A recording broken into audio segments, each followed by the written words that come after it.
కొన్నిసార్లు మన BJP party యొక్క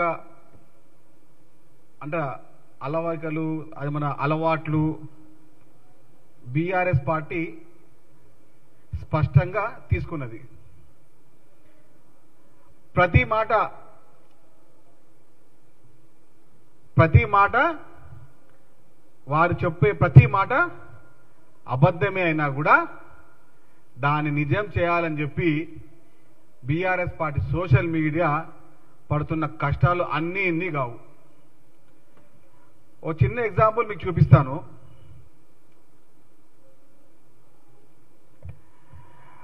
మన ఇది చూడొచ్చు. మన కాంగ్రెస్ నాయకులకు కార్డ్ రిపోర్ట్ అర్థం కావట్లేదు అని హరీష్ రావు పోయి బట్టి విక్రమ గారికి శ్రీధర్ బాబుగా చెప్పినట్ట. ఇక చూడండి,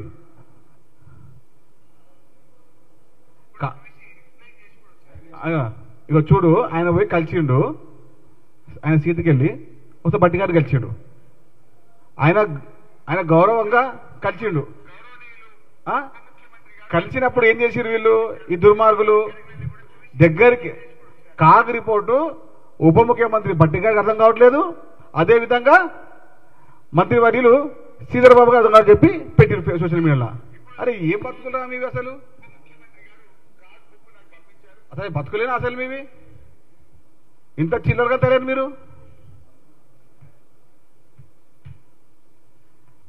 గౌరవ శాసనసభ్యులు అని చెప్పి పిలిచి పక్కన నుంచి మాట్లాడితే ఇదా మీరు చేసే పని? అబద్ధాలని ఇంకెన్నిసార్లు నిజం చెప్తారు మీరు? ఇది దుర్మార్గం కాదా?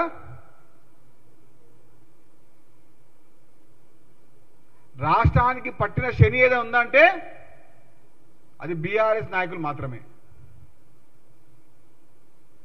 ముఖ్యమంత్రి రేవంత్ రెడ్డి గారు చేసిన అభిప్రాయం చూడలేక ప్రతిరోజు ఏడుపులే. అది ఉదయం కాదు, అది మధ్యాహ్నం కాదు, రాత్రి కాదు, అర్ధరాత్రి కాదు, అపరాత్రి కాదు, ఎప్పుడు చూసినా కడుపు మంట. అసలు మీ బతుకులే అసలు అవి మీవి? అసలు మనుషులే అసలు మీరు? బీఆర్ఎస్ నాయకులారా, మీరు ఎన్నిసార్లు అబద్ధాలు ఆడినా అవి నిజాలు కావు, అవి నిజాలు కాలేవు. గత 10 సంవత్సరాలు మీరు చేసిన మోసాలు తెలంగాణ రాష్ట్ర ప్రజలు మర్చిపోలేదు.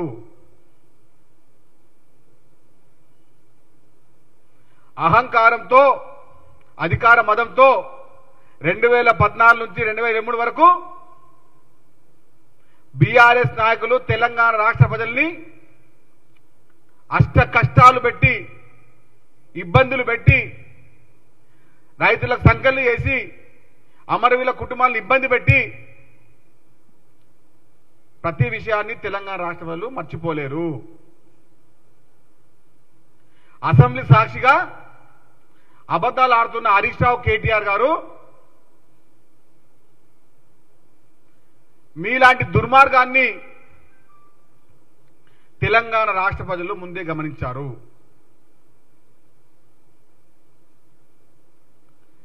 చూడొచ్చు, మీరు ఒక రాష్ట్ర మంత్రిగా ఉన్నారు చంద్రబాబు గారు, ఆయన దగ్గరికి వెళ్ళి ఏదో మాట్లాడుతుంటే ఆ వీడియోని తీసుకొని సోషల్ మీడియాలో కాంగ్రెస్ పార్టీ మంత్రివర్యులకు కాంగ్రెస్ ఇప్పుడు అర్థం కావట్లేదని చెప్పి అపర మేధావి, కాలజ్ఞానుడు, శాస్త్రవేత్త, ఆర్థికవేత్త, నోబెల్ శాంతి బహుమతి గ్రహీత హరీష్ రావు గారు అర్థం చేయించారంట. దీనికన్నా సొల్లు ఎక్కడ ఉందా? ఈ విజ్ఞాని వచ్చి అసెంబ్లీలో కూర్చొని అర్థం కాని విషయాన్ని అర్థం చేసుకున్నట్ట. దీనికన్నా బట్టవాజీ మాటలే ఉన్నా? ఇంకన్నా ఇంత దుర్మార్గమా?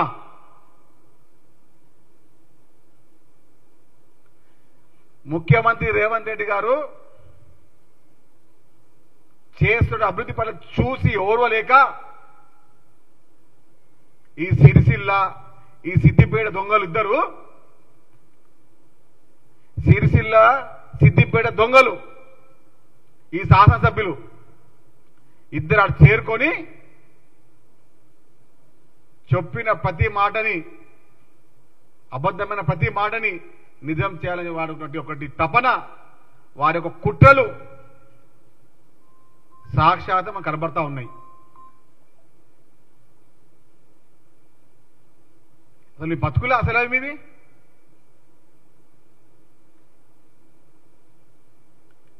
ఎన్నిసార్లు మాట్లాడినా కూడా తెలంగాణ ప్రజల్ని మోసం చేసింది మీరు, తెలంగాణ అమరవీరుల కుటుంబాలను ఇబ్బంది పెట్టింది మీరు, తెలంగాణ అమరవీరుల ఆత్మ ఘోషించేలా చేసింది మీరు. 2023లో గఫ్లత్లో గెలిచిర్రు సిరిసిల్ల శాసనసభ్యులు, సిద్దిపేట శాసనసభ్యులు. వచ్చే ఎన్నికల్లో వీరిద్దరు మాజీలు అవుతారు.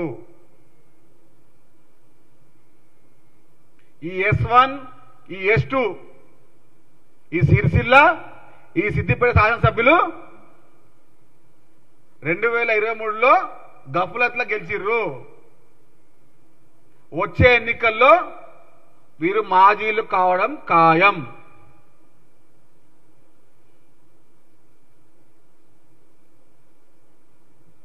ఎందుకంటే కుట్రలకు కుతంత్రాలకు కేర్ ఆఫ్ అడ్రస్ వీళ్ళిద్దరు.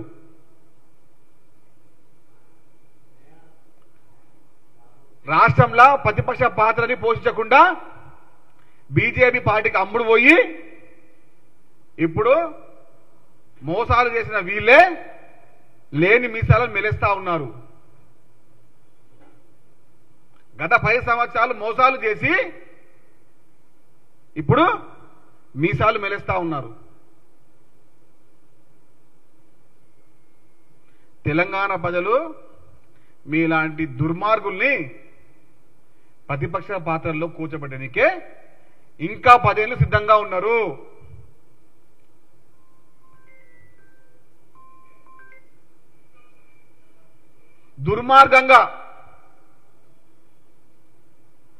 దుర్మార్గంగా మాట్లాడుతున్నటువంటి కేటీఆర్, హరీష్ రావు గాని ఒక్కసారి నిజం మాట్లాడినయ్యా మీరు. నిజం మాట్లాడితే మీ తలేమ ఏ ముక్కలు అవుతుందా? ప్రతిరోజు 100 అబద్ధాలకు తక్కువ కాకుండా మాట్లాడతారు ఈ దొంగలు. హరీష్ రావు గాని కేటీఆర్ గాని అసెంబ్లీలో కూర్చొని 100 అబద్ధాలకు తక్కువ కాకుండా మాట్లాడుతూ ఉన్నారు.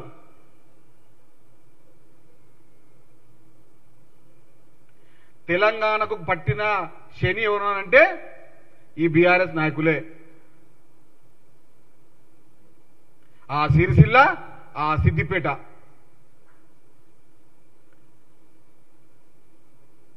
ఎప్పుడైతే వీళ్ళు తాజా మాజీలు అవుతారో అప్పుడు బంగారు తెలంగాణ సంపూర్ణమవుతుంది. ఈ S1 ఈ S2 ఈ రెండు ఈ ఇద్దరు తాజా మాజీలు కావడం ఖాయం. మీరు చూడొచ్చు 2018 ఎన్నికల్లో వీళ్ళు ఎన్ని ఓట్లతో గెలిచారు, 2023 ఎన్నికల్లో వీళ్ళు ఎన్ని ఓట్లతో గెలిచారు. అన్ని ఓట్లతోనే వచ్చే ఎన్నికల్లో వీళ్ళు ఓడిపోవడం కూడా ఖాయం. ఎంత అహంకారంగా మాట్లాడుతున్నాడు వీరు. చూడండి వీరు ఇలా వ్యవహారము.